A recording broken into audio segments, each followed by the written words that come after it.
Alright, so on this lesson, before we even go into our origami piece, I'm going to teach you a little bit about gradients. So you can see how I have this window gradient here, but if you don't see it, don't worry. You can go to window gradient or press the shortcut Ctrl F9. Once you have this window open, you can start applying gradients. I'm going to use basic shapes, so I'm just going to create a square right there. I just created using the rectangle tool and then pressing shift to constrain the proportions, and I'm going to fill it with just this gradient. Just by going and clicking right there on my gradient or going to my swatches and picking one of the gradients that you already have there. So now you can see, and I'm going to make a copy by pressing Alt and Shift while I drag, and I'm going to fill that one with white. Now you can immediately see the difference. One is filled with a solid color and the other one is going from white to black. And you can see here on my gradient that I have two types of gradients. One is linear and one is radial. The linear, as you see, goes from one side to the other, but the radial is kind of making a sphere. The point, or the white, is right there on the middle, while the black is on the other side. And now if I create a circle, you can see actually the difference right there. Again, I'm going to make a copy so you see how one is filled with a solid color and the other one is kind of giving that illusion that has some depth. So now I'm going to take this gradient back to linear. Now here you have the angle, and now you can see how it is an angle of 0, but if I change this angle, let's say to 30, and you can see how instead of going from one side to the other, it's actually going from one corner to the other, because now it's rotated on 30 degrees. And you can change the angle right there. Now you can see how this is the opposite. If I go 90, now it's from the top to the bottom, or to the bottom of the top, depending which one is your first color. And you can keep rotating your layer to find the direction that you want your colors to be. Now let's go back to 30, so you see how one color is going from one corner to the other. And now if I go here to this little button, it's called reverse gradient. And what it just did is that it changed the gradient. You could also do it on the radial type of gradient. You can reverse it, and now instead of going from white to black, it's going to black to white. Now for the radial, you also have this option that is called aspect ratio, and if you squeeze it or you change the percentage, you can see how it is not filling the entire circle, just a part. And this is useful sometimes when you're trying to create this effect only on that sphere, but most of the cases you're only going to want to go to 100. And you can see how if you go to the linear type, you don't have that other value.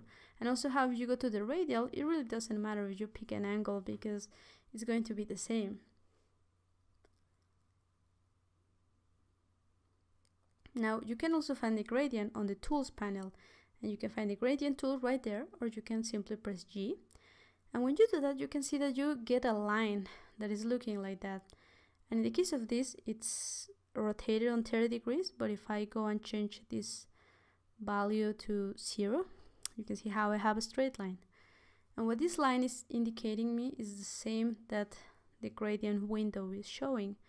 How I have a gradient going from one point to the other, how I can go to one of the corners and see how I have white, and on the other one I have black. And if you see, if I go to one of the corners, I can click and move it around, so I rotate it manually and I input a value that has points. But this is very useful if you want to have a gradient that has that rotation. And the same happens if I just move it around. I can make the gradient start or stop in one point. And I can do the same with the values that are on the gradient. So let's go back to 0 so you can see it more clearly. Now you can see how I have going to black to white. But if I move it a little bit, you can see how the black is now using more space. And the same can happen on the radial gradient.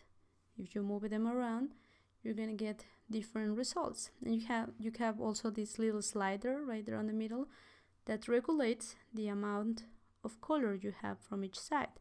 So this is very important you understand this, so you see how you can move, even though again they are going from the same colors from white to black, you can see how I get these different shades of gray because I'm moving around this slider and I'm moving around the amount of white and black that I want to have.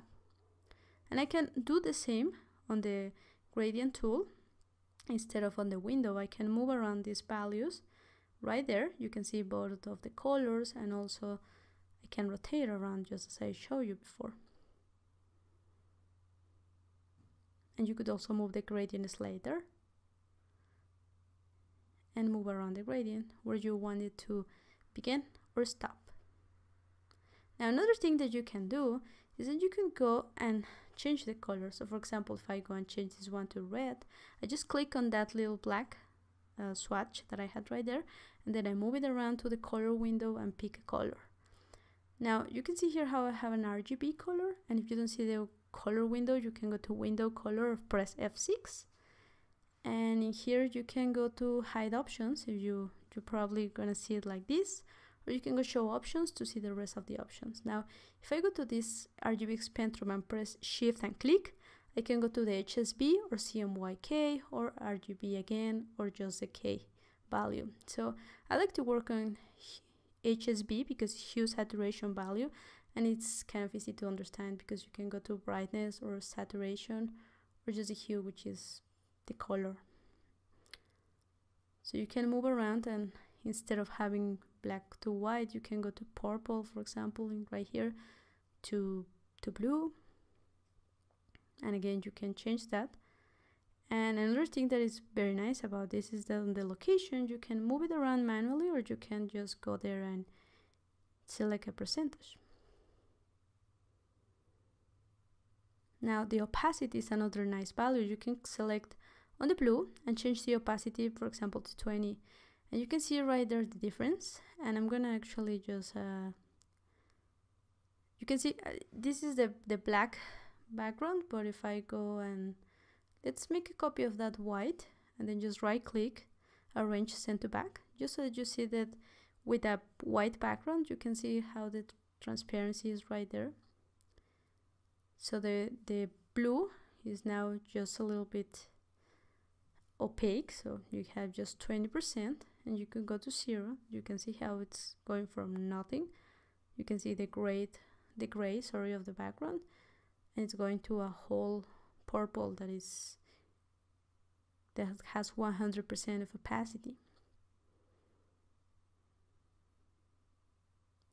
And same can happen on a radial gradient. You can, for example, have one that goes from 100 to 0. You can see how that goes to 0.